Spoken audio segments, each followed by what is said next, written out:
ربي ولو جئنا بمثله مددا قل إنما أنا بشر مثلكم يوحى إلي أنما إلهكم إله واحد فمن كان يرجو لقاء ربه فليعمل عملا صالحا ولا يشرك بعبادة ربي أحدا. Abdul Basit bàbá wa Aponle Anobi Rabbul Arshi alaka. Ọlọ́run ló gbé yín ga ló sọ yín dògo ògo náà Ọlọ́run má jẹ́ ó wọ̀ mí láíláí. Bayna rijali bil-ilmi summa asmaka.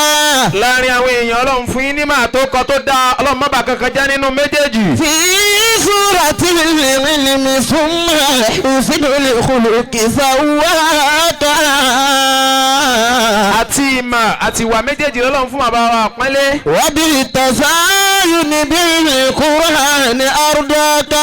Àfi Kùránì dára adúpẹ́ Ọlọ́run yọ́nú sí i fún yín. Amul wilayati min Allah wa anshaka. Ọlọ́run adúpẹ́ bàbá wa Aponle ní bíbí rẹ̀. Wa safwatul ilmi ayé toro asikọ́ka. Ìtúndà ni bàbá wa Aponle tí mú mi mà bá wa gbáyé tòrò. Dawhal ma'arifi Muhyiddin ataka.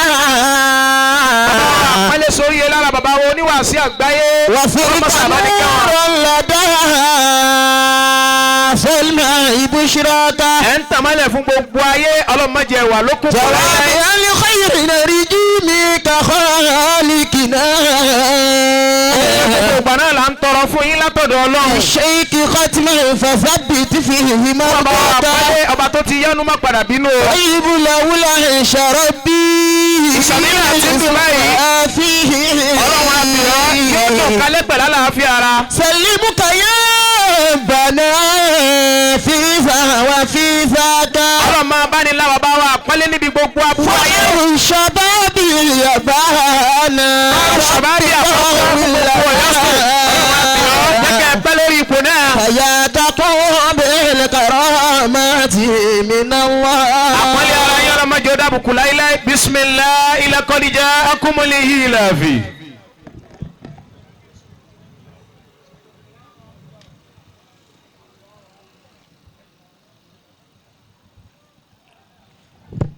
أعوذ بالله من الشيطان الرجيم. بسم الله الرحمن الرحيم. الحمد لله الذي لم يسبق له حال فيكون أولا قبل أن يكون آخرا ويكون ظاهرا قبل أن يكون باطنا. كل مسمى بالوعدانية غيره قليل. كل عالم غيره متعلم. كل سميع غيره يصم عن لطف الأصوات.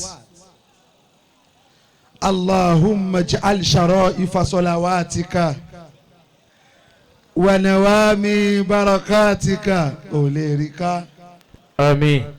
على محمد عبدك ورسولك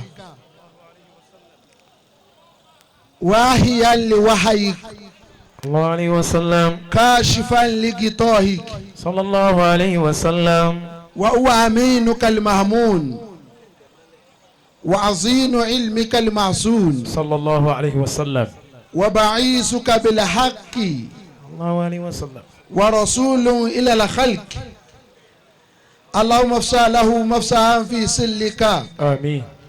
بحق ما قلت في محكم تنزيلك.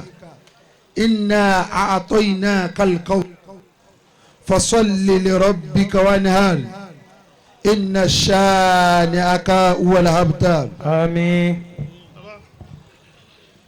gbogbo àwọn jahabizat àwọn ọkọ ìyá wa gbogbo ní ìkàlẹ̀ lakí àfi tí ń gbénú yín tó tóbi ju tí ń gbénú ayé lọ àfi kí gbogbo ẹ̀yin àgbàlagbà níjòkó ìdúró mi ní ojú agbo bàbá wa àgbà national missioner bàbá wa Ayara nílùú Ìlọrin lọ́sàn-án yìí kúntù kanukutọ̀ tí ń bẹ́ẹ̀ni arfin láàmì wàlmádì.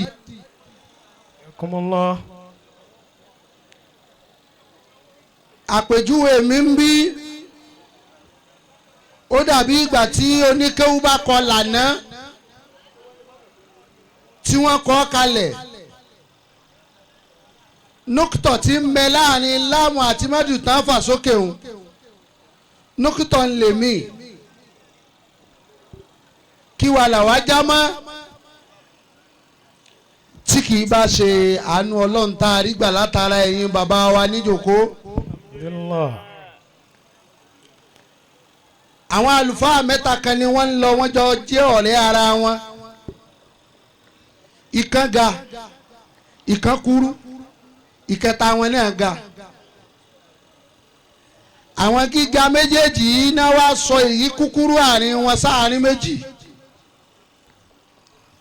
ẹnìkan wá fà á lápá bí ẹnìkan fà á lápá kejì wọ́n wá ń fà á lọ nígbà tí wọ́n ń lọ falakiyahum min rijalihim ìkànnú àwọn èèyàn wọn ló bá pàdé àwọn mẹ́tẹ̀ẹ̀ta ó wá sọ fún ọkùnrin tó wà láàrin méjì ipe ìnẹ́kà kánú kìtọ́tì núùnì fílíkì tábàtì ìlànà ó ní àpèjúwe rẹ láàrin àwọn méjèèjì tẹ́jọ́ ń lọ yìí ó dà gẹ́gẹ́ bí ìgbà tí wọ́n bá kọ lànà kalẹ̀ bí ìgbà tí láàmú fa nǹkan wá sáárín tí mọ́dù náà wá gbà á látọwọ́ ẹ̀yìn orí rẹ̀ láàrin àwọn méjèèjì ó wá dàbí ọmọ tán kan sí àárín wọn tán fi ń jẹ́ lànà o ọ̀rọ̀ yìí dùn púpọ̀ kò wá lẹ́sì tí ó fọ̀ fún wọn lọ́lọ́wọ́n ọba ọ̀rọ̀ bá gba ẹnu rẹ̀ sọ̀rọ̀ ló bá sọ wípé láwọlá nókítọ̀ tí làṣírí tù máa la. àwọn méjèèjì ń fi ọ̀yọ̀yọ̀ wọ́n ń yọ̀ ọ́ wípé ó ṣe kúrú tó báyìí láàrin wa ó gbọ́n tán fi ọwé ni wọ́n lè dàbí nókítọ̀ núùnù tó ń bẹ láàrin lànà tí wọ́n kọ ó ní bẹ́ẹ̀ ni ó ní ẹ bá ń gbé núùnù mi àti nókítọ̀ mi bá bá pa láàmú yín àti mọ́dù tá pa yín papọ̀ lálẹ́ jẹ́ wọ́n máa fi pa nǹkan rẹ̀ ni. ìjókòó yìí nùtọ́tù núùnì lèmi. bàbá wa àgbà Ayara níjókòó ẹ̀yin ni gbogbo etí wa gbọ́. Adamallahu hayatahu. ẹ̀yin ni gbogbo ojú wa wò. Allahu ta'ala. mo fi bàbá wa Mawlana Rafi'u Sha'ni. عظيم القدر سماعته محمد كمال الدين الأدبي mo fi bàbá kí yín mo kí bàbá wa àgbà bàbá Mádìbò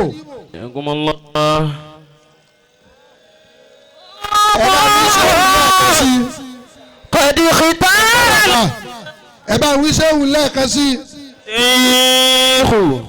abiyama afa abọ́rọ̀ àfa. kọ́mọ́n. àfa ọmọ àfa. kọ́mọ́n. ọ̀tọ̀ ní ká já àfa ọ̀tọ̀ ní ká máa ṣàfà ọ̀tọ̀ wá ní ká máa fà ṣe. kọ́mọ́n. àfa tó já àfa tó ń ṣàfà tó máa fà ṣe. kọ́dí kìtà ìlà òkùnlù bàwọ̀. bàbá Mádìbò ayé yín dàbí ìgbà tẹ́ pé àpèkọ fọ́lọ́hun ipe báyìí ni mo fẹ́ kó o ṣe mí bàbá bá yẹ ipe pẹ̀lú pé a fẹ́ máa mú ni ipe ẹ̀jẹ̀ àjàkámu ẹ lè mọ́ rí mú tó báyìí o àwọn èèyàn kan ń bẹ nínú sẹ̀mí 1 blow 7 die ni wọ́n sọ̀rọ̀ láti bá takàn ẹ̀gbọ̀n tọ́rọ̀ bá di ká jà sí. bàbá mi àgbà máa dìbò. Allahu ta'ala. ntí kò ṣe é jà sí ni wọ́n tọ́rọ̀bà tí wọ́n kì í jà níwájú ẹ̀ ló pin. Yakumullah. tẹ̀dá ni kó sọ pé léyìn ni 1 kó léyìn ni 2 eléyìí ni 3 ọlọ́run ò mú 2 3 níjọ́ tó bá fẹ́ pín àánú ẹ̀ yàtá ṣubú yìí máa yàṣà.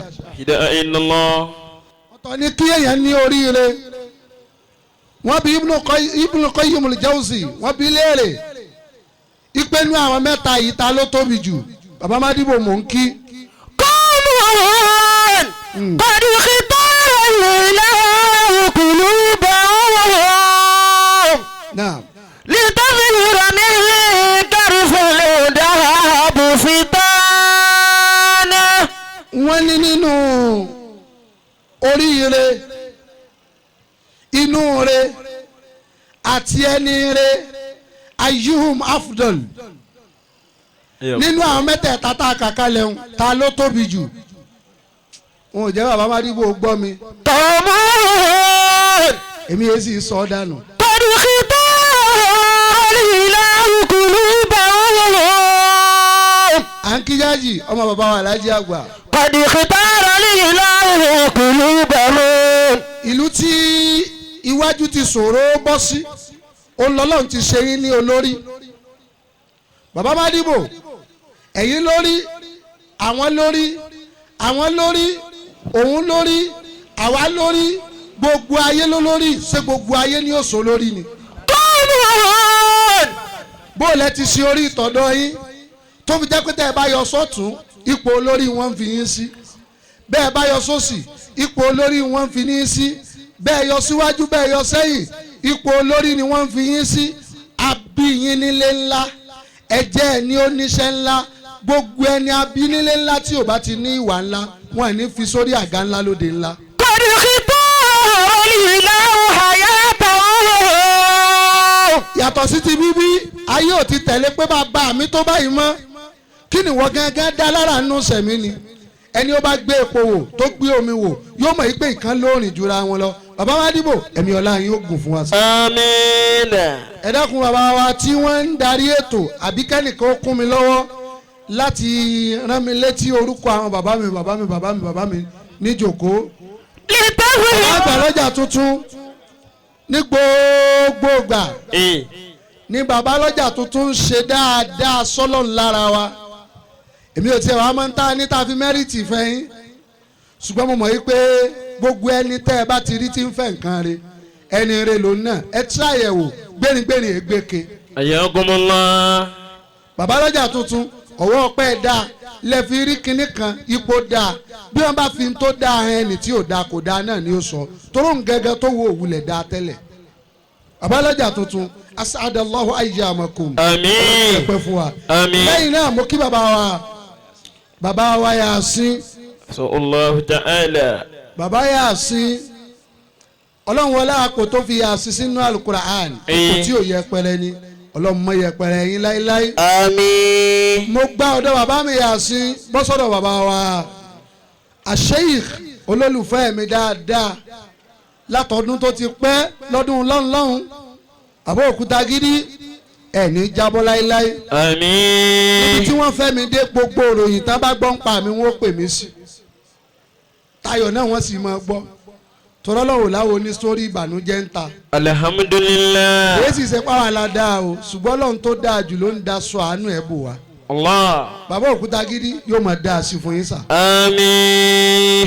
dókítà ẹlẹ́kẹ́ mo kí dókítà ọlọ́run bá wa kí yín Àmín. ọlọ́run má padà nínú ìjọba yín. Àmín. wa minkum ila Sheikh al-Imam al-Akbar fún gbogbo ọlọ́jẹ́ ní àpapọ̀ nurahib bikum ọlọ́run bá wa kí yín. Àmín. bàbá mi aláàánú ayé àfi ọlọ́run ọba tó jẹ́ aláàánú àgbà tó wá sọ ẹ̀yin lórúkọ tó lámì aláàánú ayé la ilaha illallah ẹni tí ò bá tó ń ti ń pera rẹ̀ kò gbọ́dọ̀ pera rẹ̀ láláàánú ayé o ọlọ́run ọba aláàánú ayé tó kó àánú náà sọ́dọ̀ yín olúwa má jẹ́ ó tán bí ẹ ti mú o. àmín ya Allah. ọlọ́run Al-Qur'an Karim. àmín. bàbá wa tó tún kù. wọ́n ní bàbá wa aláàánú ayé wọ́n ní wọ́n máa ń ṣàánú fáwọn ìyá wa wọ́n sì máa ń ṣàánú fáwọn rìjálù náà ọlọ́run má jẹ́ ó bàjẹ́. àmín. bàbá wa olóko bàbá mi ò ní ṣòfò. àmín. ẹ̀mí ọlá yín ọlọ́run jí ogun. àmín. ìṣẹ́jú tán fún mi ò tó nǹkan. mo fi àwọn tí mo dárúkọ yìí mo fi kí gbogbo ẹ̀yin tí ó sọ wípé àá ó ṣe lè sọ̀rọ̀ kó má kí mi kò tó bẹ́ẹ̀ kò tó bẹ́ẹ̀ ò tó lóòótọ́ o. Yakumullahu. ìǹtó láti má kí yín o gbogbo àgbọ́dọ̀ má kí níjòkó yìí júmúlà márùn tí wọ́n pín àwọn àfáà sí. Yakumullahu. والناس آتوا غرقا والناشطات نشطا فالسابحات سبحا فالسابقات سبحا فالمدابرات أمرا márààrún la kí nẹ́ẹ̀sì àtúgárìkà ẹni ó máa yọ ẹni ó jì sọ́kùn pẹ̀lú tẹ̀sán wọn àkìyìn ń bí nẹ́ẹ̀sì tọ́ọ̀tì nẹ́sítọ́ ẹ̀yin abahán ẹ̀yin làṣàníyù níjòkó yìí tó yẹ pé bẹ́ẹ̀ bá bẹ̀rẹ̀ ọ̀rọ̀ èyí ó sì ṣe owó mọ́tò náà mówó fún yín akí lẹ́yìn tó jẹ́ pé tẹ́ ẹ bá tẹ́ olówó wèrè ó sì máa wù yẹn yà akí gbogbo ẹ̀yin àfọ̀n bẹ́ẹ̀ akíyín kó sàbẹ̀hátì sàbẹ̀hàn ẹ̀yin àfọ̀ntẹ̀sùbà ẹ̀yin ilé ẹ̀yin àfọ̀n àgbàǹgbà akíyín sàbẹ̀kọ́ọ̀tì sàbẹ̀kàn ẹ̀yin tó jẹ́ pé sàwábìkù ní rọ́ọ̀lì gẹ́rù màgìlù wọn kì í borí yín kẹ́nìkan ti sọ̀rọ̀ kó ti gba 1 million nígbà ẹ bá ń sọ lẹ́yìn 10 million lẹ̀ ó dé akínyìn mudati amoran jumula ẹlẹ́karùn-ún nínú ẹ̀yin bàbá wa ọlọ́mọọmọ járí èwo lápẹ̀lẹ́ yìí nísìn kò sí kankan wọn sálábà rọjú tó ó yá ẹgbẹ́ sókè ohun tó nílò sinmi tẹ́lẹ̀ kíní tí wọ́n fẹ́ kó wàhálà pa ti ṣe dúró yìí bàbá mi àgbà Ayara tí wọ́n náà wà ní wàásí Ìbàdàn mọ́júmọ́ ọ̀la Èkó láàárọ̀ so à ń sọ wọn báyìí lónìí tibí tẹ́ a fi tìfẹ́tìfẹ́ pè yín ni. Ayakumullah. bóyá ká fún ẹnjìníà ní ìṣẹ́jú 5 nígbà Ọlọ́run bá ní oríra rẹ̀ yanjú káwa wá wíwọ̀n bá ń tá a fẹ́ wí. Fasabiqati sabiqa. Allah. Fasabiqati sabiqa.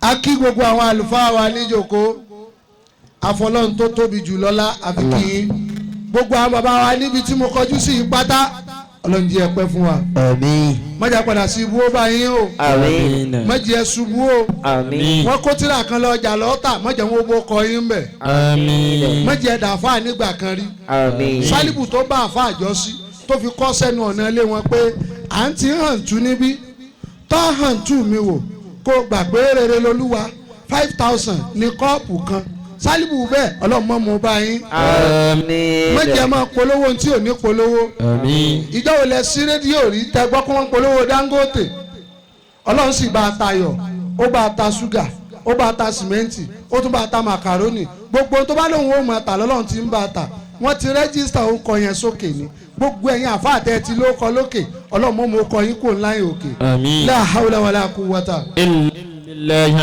èèyàn wá ní wà láyé alimariwu mahamana ahaba gbogbo ẹ̀dá ni ó lẹ́ni tiẹ̀ tá a bá ní súnsọ́hún á sọ̀rọ̀ ilé wa ìjọ náà ni àràbá tán ni ó mara rẹ̀ yàtọ̀ sí mọ̀lẹ́bí. Ayakumullah. mo kí ìjọba òkè ìjọba àgbà ìjọba ìgbà ìjọba gbàǹgbà Allah.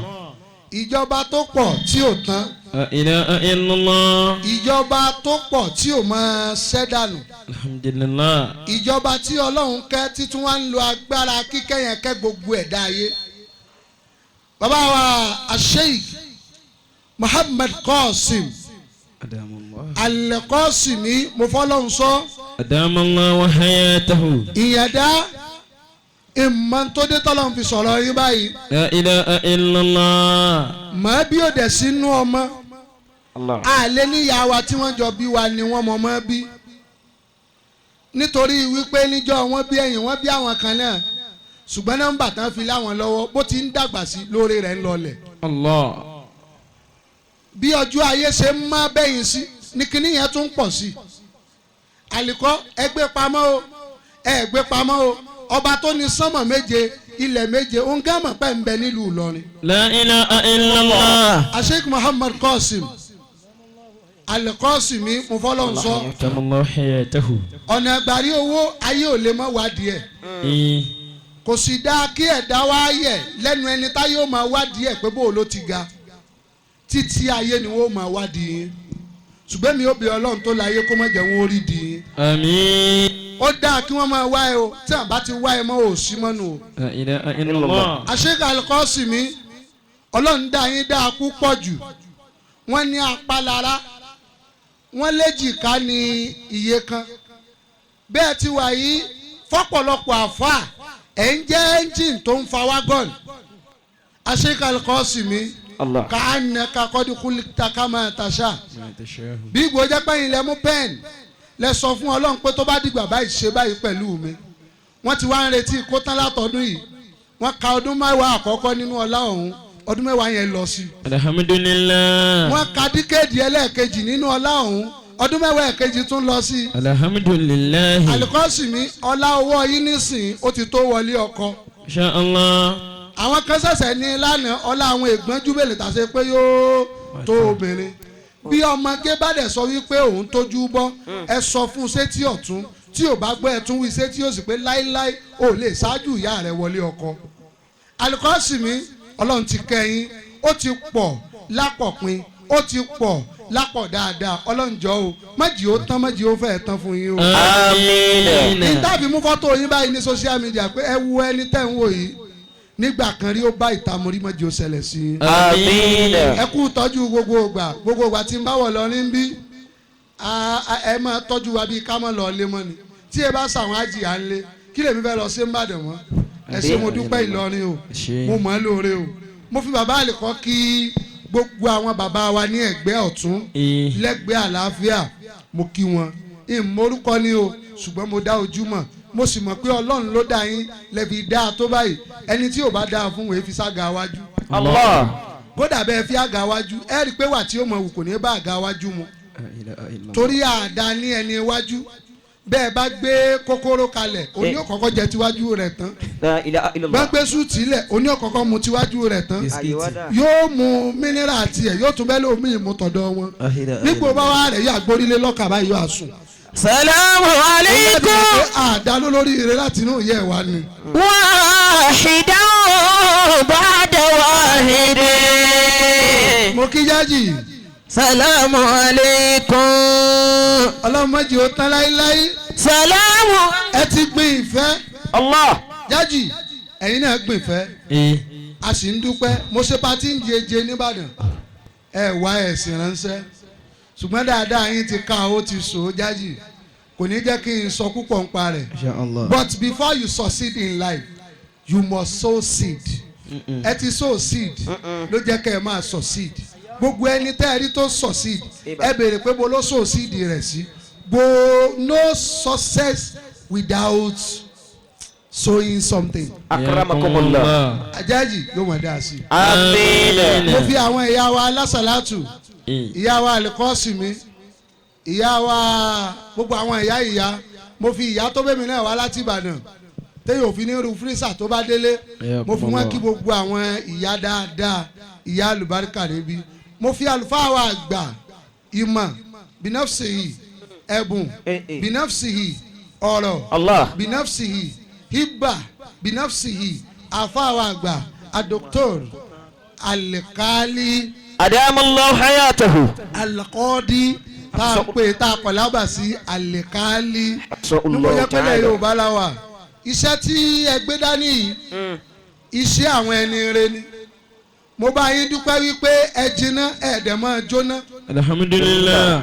àwọn kan wà tí ò tó yín wọ́n láwọn ò lè ṣe ráìdù lóde ibì kan mọ́ kò tí ì jiná nù ó ti wá ń jóná ẹ sọ fún èyí tí ò tí ì jiná tó ti ń jóná ipe gbogbo ẹni tí ó bá jiná yóò kọ́kọ́ rí pé ọ̀nà òun jìn ẹ jìnnà ló jẹ́ ká ẹ jiná.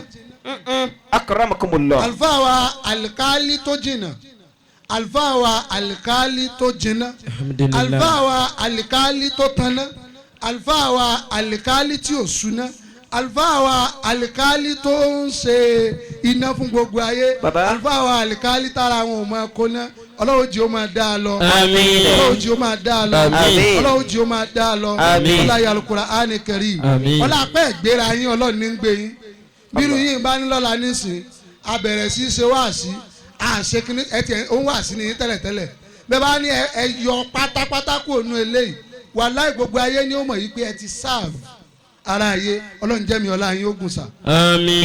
ní bàbá olóde Mawlana Sheikh Abdul Qadir أدام الله حياته Ayara adamallahu hayatahu. tí wọ́n bá ní Ayara ẹni ó bá lọ́ra tó bá pe orúkọ yín yóò dẹ̀ máa yára. la ilaha illallah.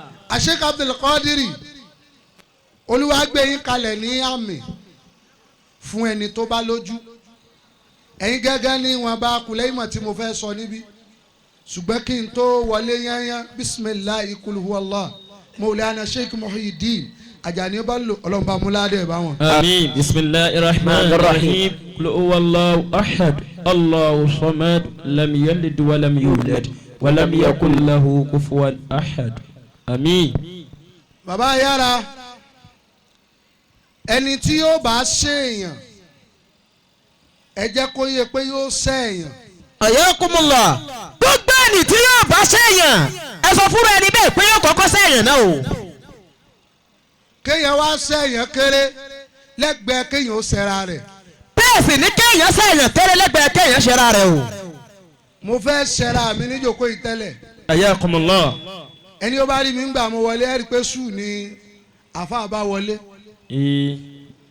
kí n má bàa wá ṣẹra mi wọn á ní ẹ bọ́ dànù káńpé eyín ọkàn rẹ ni ó mọ̀ ní ọ lára Bíbélì ní ẹ yọ ọ́ dànù. Bàbá wa àgbà Ayara akí ọlọ́run lára yín الله. ẹni dààmú sábùkì wọ́n dá yín nítorí pé wọ́n fẹ́ gbé yín síwájú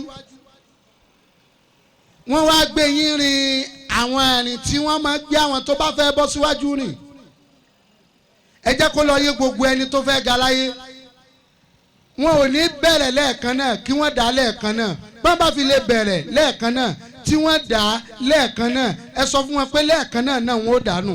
لا إله إلا الله. Gbogbo ọ̀ràn àfìbálẹ̀ lóyún nínú sẹ̀mí ayé wọn kì í máa yí ọmọ o ṣùgbọ́n ẹ lọ béèrè ọ̀gá níjà mo kì í púpọ̀ ẹ má bínú ẹ lọ béèrè lọ́wọ́ ẹni tán sa kó tó di kójò Allah. ó ní ó mọ iye ọmọ ẹni oríire nílé tó sì ń ṣe lọ bẹ́ẹ̀ ó lè má mọ iye oríire o bàbá wa ni bàbá wa ni ilé wa ni ilé wa ni ọ̀dẹ wa ni ọ̀dẹ wa ni iṣẹ́ wa ni iṣẹ́ wa ni ló sọ ọmọ ńlá dọmọ yẹpẹrẹ láàrin àwọn èèyàn. لا إله إلا الله. Sheikh Abdul Qadir wá ìtàbí yín ní ńlá tẹ̀tún wá ń jẹ́ ní ńlá yín lọ. Gbogbo ẹni tí wọ́n bí ní ńlá lọ́kọ́lẹ̀ o gbogbo ẹni tí wọ́n bí ní ńlá tí ò bá ti ní ìṣesí ńlá tí sọ ní ìdẹni ńlá bá ti bí ọ nílé ńlá náà ló ṣe ráre bí owó ègbó. Allah. Sheikh Abdul Qadir Ayara ìmọ̀nà jẹ́ bí yín kéwù ni wọ́n ké bí yín Kùránì ni wọ́n fi bí yín wáyì tó jẹ́ pé àwọn bàbá wa kọ́ mọ́sálásí ẹ̀yin ò mọ kọ́ gbálẹ̀. لا إله إلا الله.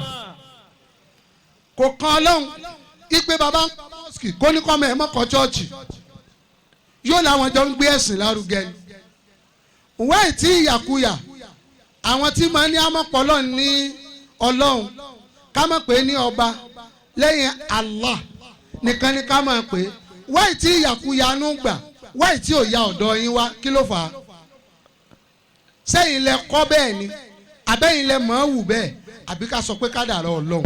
làhámúrú kẹlẹ́mú ìhùkìlákì kàìbìlì sàlìmù. níjọ́ ọlọ́run ti ń dáyé kò dá kíní kan tó ní ìmọ̀ tó tó Iblis gbogbo àwọn ọmọ àfáà bàbá wa ló tó báyìí bàbá wa ló tó báyìí níjọ́ tí wọ́n bá bí ẹni wọ̀ kan àwọn kan wípé bò ní wọ́n gangan ṣe tó kí ló fẹ́ tọ́ka sínú sẹ̀mí ọlá bàbá ló jẹ́ ló fi gbàgbé ọ láti wọ̀ náà jẹ́ ẹlẹ́kùn ọmọ. làhámúrú kàìbìlì sàlìmù. Sheikh Abdul Basit wọn ẹ̀dá ẹnìkan níjọ́ wọn ti ń nímọ̀ ńlẹ̀ níjọ́ wọn ti ń nímọ̀ ńsọ́mọ̀ ẹnìkan ò ní ìmọ̀ tó Iblis wà máa dáàkà àmùsà mínú ashkal khalaiki bó ti tó nínú mọ̀ bó ti tó nínú ọlá bó ti tó nínú yìí ó mà di olórí ibú tó jẹ́ pé kò sí exemption fún lọ́dọ̀ ẹnìkan bọ́mọdé òkè alukura'an a'udhu billahi minash shaitani rajim bí àgbàlagbà a'udhu billahi minash shaitani rajim bí obìnrin òkè a'udhu billahi minash shaitani rajim kí ló sọ àṣeyìtánì dolórí ibú kí ló sọ ọ́ dẹni ilẹ̀ kí ló sọ ọ́ dẹni yẹpẹrẹ gbogbo ntọ́lọ́ ń bá fún ẹ̀dá bẹ́lẹ̀ ń kó mọ́ bọ̀ fi kinní kan kún má ya igún à ń pe ẹyẹ kan ní gún kinní kan ló kó orí ibú bá gún mọ́ tó kó orí ibú bá gún láì yọra láì pààrọ̀ aṣọ láì gbígun bá dúró báyìí yóò mọ yẹra rẹ̀ wò báyìí ni yóò mọ yẹra rẹ̀ wò báyìí ni yóò mọ yẹra rẹ̀ wò báyìí ni gbogbo ẹni ó bá ti lè wora rẹ̀ jù wọ́n ní rí mọ́. takabbara min amri. Sheikh Abdul Basit Ayara wora yín ni o. Innamal hayatu hayatan. Ayé tá ń gbé yìí méjì náà ni wọ́n pín sí hayatu ishtirakiyya àkọ́kọ́ nù sẹ̀mí ayé tá a mọ̀ pé ayé lélẹ́yìn náà láyé tó tóbi tá a wá tún lọ dàpọ̀ mọ́ kínní mi tó tún tóbi. Torí pé wọ́n bí yín lé ńlá wọ́n bí yín lọ́ọ̀dẹ̀ ńlá wọ́n fi aṣọ ńlá pọ̀n yín wọ́n fún yín lóúnjẹ ńlá dàgbà dàgbà pẹ̀lú mímú ńlá wá sọ wípé ẹ̀ ní gbé ńlá fáwọn tẹ́ ẹ bá ní ńlá pàdé lọ́dọ̀ wọn. Mò ń wá àjọ pẹ̀lú bàbá wa Al-Qasimi ìjọba Jálàbí bẹ́ẹ̀ ti tónú ọlá yín ẹ tó kẹ́ ẹ máa pe Al-Qasimi lóhùn lẹ́yìn kẹ́ ẹ máa pè wọ́n ní àwọn lójú. Àtá lórí fóònù bẹ́ẹ̀ bá sọ̀rọ̀ bàbá àlìkọ́ sọ pé bàbá àlìkọ́ sọ pé bàbá àlìkọ́ sọ pé ó ní ìlédè èèyàn níjọ́ tó o bá rí ìjẹ́ èèyàn lára ẹnìkan tí ń ṣe èèyàn lọ tó wá nítorí ìpele yín náà wọ́n á máa dè èèyàn ó wá nígbàfẹ́ nìkan tó ń dè èèyàn níjọ́ àwọn bàbá yín náà dé àwọn kan ló tẹ̀ fáwọn bàbá yín ni wọ́n fi rí ìjẹ́ èèyàn lò gbogbo ẹni ó bá fẹ́ lò ta sọ fún kókó lọ gbà fún gbogbo ẹni tí ó bá bá ìta lọ́wọ́ rẹ̀ lọ́wọ́lọ́wọ́.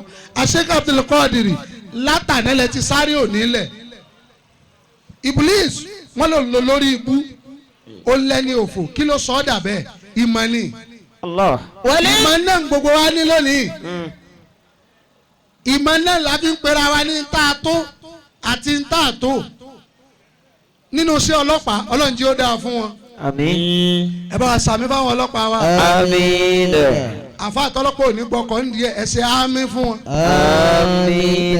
Ẹ̀yin ọlọ́pàá èmi ṣàdúrà fún Ọlọ́run jọ̀ọ́ jí ó máa dáa fún yín o. Àmín. Bẹ́ẹ̀ bá wọ sí ọlọ́pàá ìwọ kọ́ ló sọ fún wa wípé sergeant ni ẹ́ wípé superintendent of police ni ẹ́ ìwọ kọ́ ló sọ fún wa wípé commissioner ni ẹ́ ìwọ kan wọ yúnífọ́ọ̀mù ẹ sọ́rùn àwọn tí wọ́n dààmú ó ti mọ̀ wípé ránkì in tó wọ̀n ní lónìí nídìí àfáà gbogbo àfáà ní fẹ̀gẹ́ sásọ ẹ̀rí ìbàjẹ́ ẹ̀gẹ́ ò jẹ́ kí apá aṣọ mi ó ṣe é ká ẹwà dánwò tẹ́gì aṣọ kó mi sí.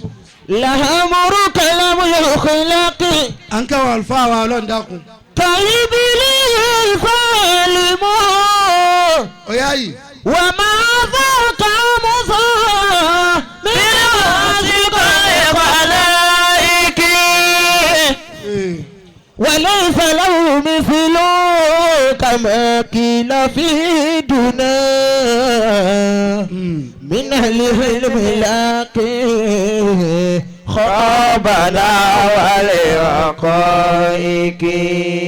tí bàbá ọlọ́run dákun bá ti jòkó a máa continue tá à ń ṣe lọ. takabbara. ẹni ọlọ́run bá kàn dá a máa kàn kí ni. mílíọ̀nù sùjúdì ládàmà. mo ń kí bàbá mi Ayara ń jòkó. wàá fi bá ọmọlúwúná mi dẹ́rì tàwáfúkì. wàá sì bá Mawlana Sheikh ọmọlúwúná mi. Abdul Kabir mínísítà àgbà fáwọn àfáà nílùú Ìlọrin Fakharul Qadiriyun asọ̀làtìyà alàmìyà ńgbà bá ti dá alàmìyà kí láfìríkìyà tó ń wá mọ́. takabbara. mo fi ọlọ́run kí yín bàbá ń bàtúrè ẹ̀yin lẹ̀ dákọ̀ fún mi ẹ ṣeun mo dúpẹ́ bàbá balógun alánàmú bàbá ẹ dákun mò ń fọlọ́run kí yín o bàbá wa mọ́dẹ wọ́n wà ń bẹ̀ o. mílíọ̀nù sùjúdì ládàmà.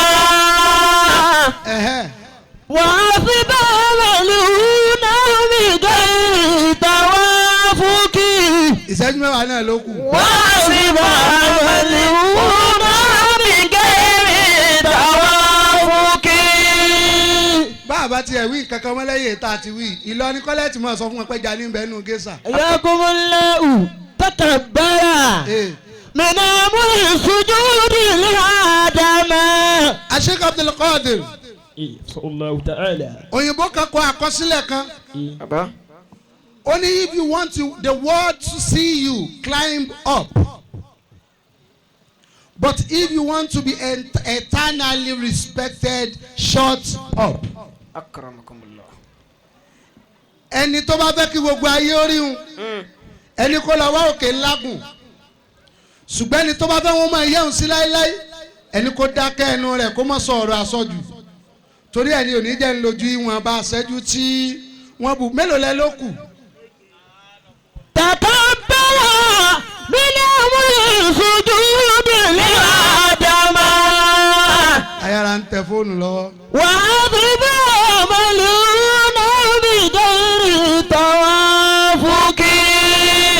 kí ló sọ ìbùlísù dolórí ibú ní sámà méje ilẹ̀ méje níjọ́ tó ríran ríra rẹ̀ tó wò pé àwa la tó báyìí àwa la dà báyìí àwa la rí báyìí kí ni ò jẹ́ kẹ́yìn ó jábọ́ àwa la tó báyìí kò sí nínú wa yín àwa la dà báyìí kò sí nínú èrò yín àwa la rí báyìí kò sí nínú ọ̀rọ̀ yín ẹ sọ fún gbogbo ohun tí ń dán lọ́wọ́ ipe tó o bá fẹ́ máa dán lọ láíláí bímọ rẹ ti tó tí gbéraga bá ti nù jahilum murakkab aláìmọ̀kan tó ju aláìmọ̀kan ni ọ́ ẹ wo bàbá mi àgbà Ayara ń gbà wọ́n dé bàbá tí gbogbo ayé ń tà ń ṣe gírímọ́ tá ń bẹ̀rẹ̀ tá ń rá búbú wájú wọn bàbá wa ń kúnlẹ̀ sílẹ̀ ẹlẹ̀ báyìí ẹ rí ọmọ àlè níjọ́ tí ọwọ́ rẹ̀ bá kún fún ọlá tí ọwọ́ rẹ̀ bá kún fún iyì táwọn ìyálà ìjàmbá yakulu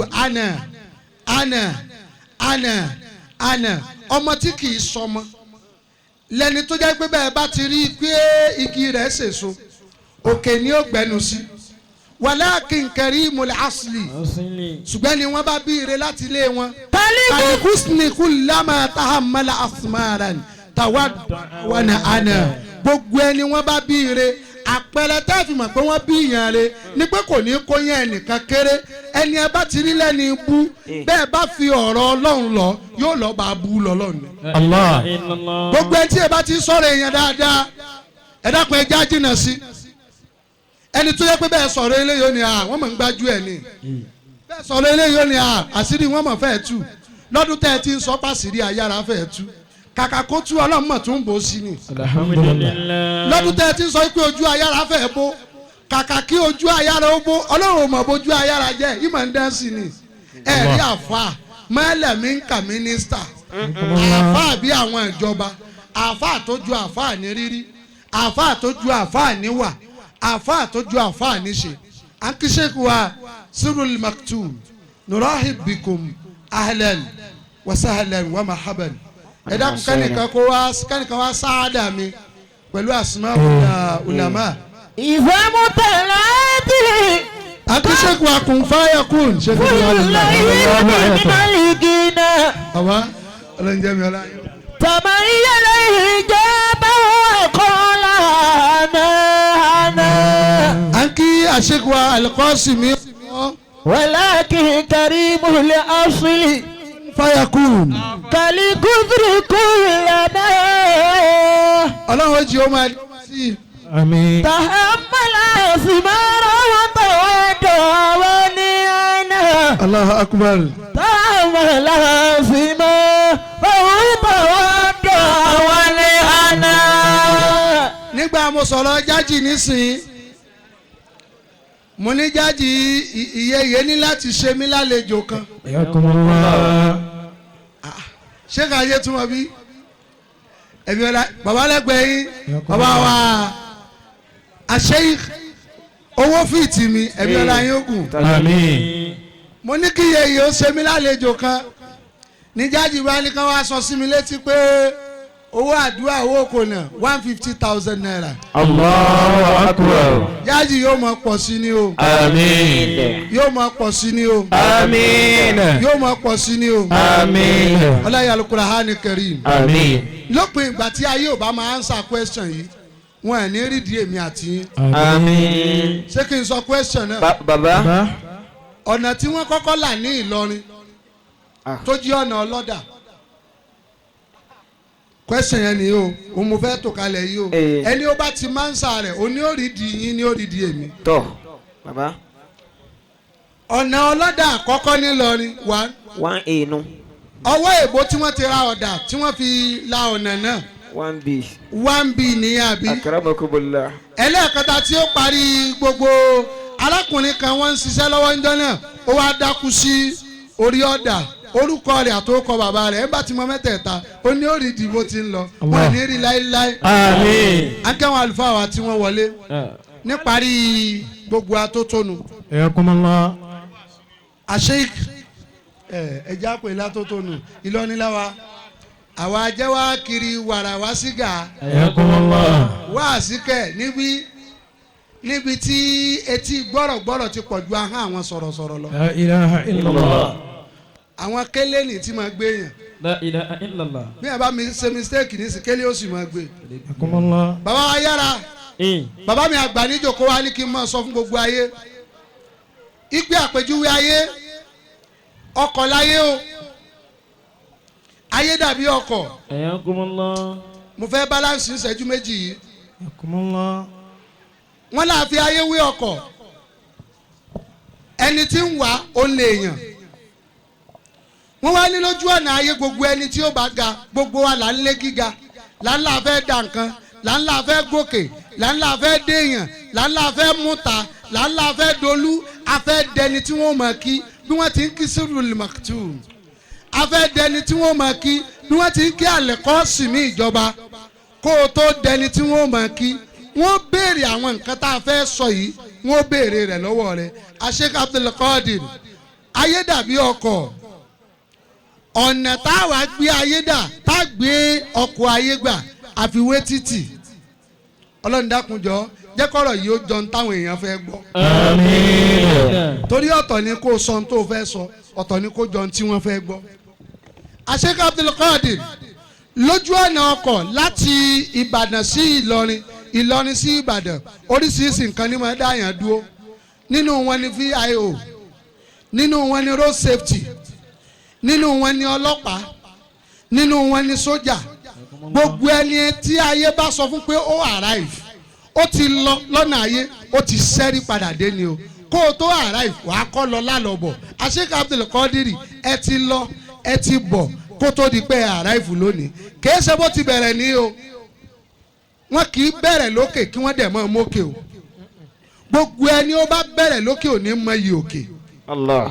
Sheikh Abdul Qadir nínú ayé ìwárè ọkọ̀ tí à ń gbé rìn nínú ayé ọ̀pọ̀lọpọ̀ ọkọ̀ tó ń rin títì òun kọ́ ni ó débi tí ń lọ nínú ayé o Sheikh Abdul Qadir ọkọ̀ mi kú sí títì tó bá takú ní títì àwọn tí wọ́n ní ọkọ̀ ó wà bẹ̀rẹ̀ sí ní máa ti ọkọ̀ lórí títì nígbà tí wàhálà ọkọ̀ tí ò bá dá ẹni ó lọkọ̀ lóhùn lórí títì wọ́n wàá pa ọkọ̀ tì sí títì yóò wàá pẹ́ títí ní títì Hajj Abdul Qadir Ayara níjọ́ tí ayé gbé dídùn dé ẹjọ́ jẹ́ ní títì ayé ni níjọ́ tí ayé kọ́kọ́ gbé nǹkan kan tí ò ṣeé jẹ dé ẹjọ́ jẹ́ ní títì ayé ni bóni yẹn bá wá ń sọ̀rùkú lálá táwọn èèyàn rí pé ó ń dán ó ń dùn ẹ pé èèyàn ó jẹ́ ẹ pé ayé wọ́n dáhùn báyìí kọ́ ló ṣe bẹ̀rẹ̀ o ẹnu tí ń rẹ́rìn lónìí ti sunkún rí ẹni tó dìran lónìí wọ́n ti wò ó bí ìran rí ìwọ náà gbìyànjú kó o wo èèyàn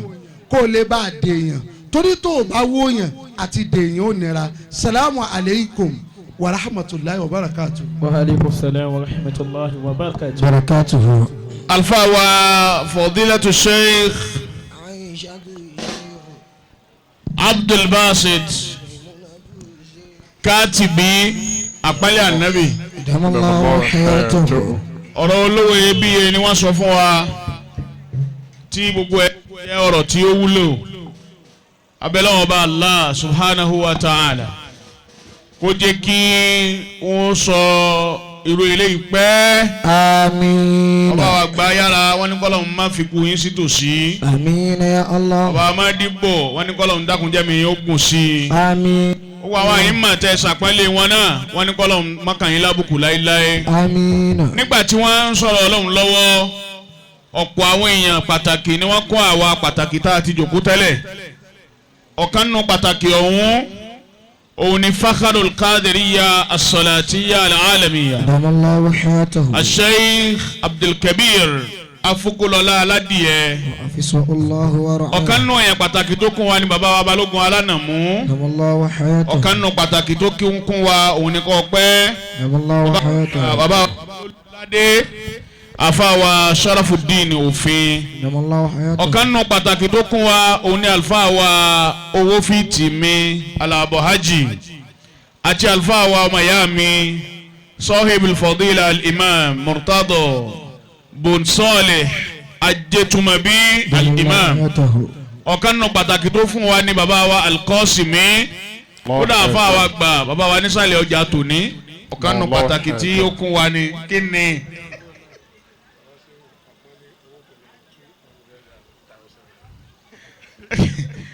ọ̀kan nù pàtàkì tó kún wa òun ni Jaji Autos Alhaji Masoud Jaji Autos Jaji integrated Damallahu hayatahu. Jaji of everything ọlọ́run níjẹ́ ó burú láéláé àyídájú dínà eléku àti gbogbo àwọn olóore wa ọlọ́run ní yà wá. ọ̀kan gbòógì pàtàkì tó wá wọlé òun là fóun wá sí kejì lónìí àfàwà Sheikh Mahmood kún fàyẹ̀kún wọ́n wọlé ọ̀kan nù gbòógì kí n tó lọ bẹ́ẹ̀ ní Sheikh Cisse wà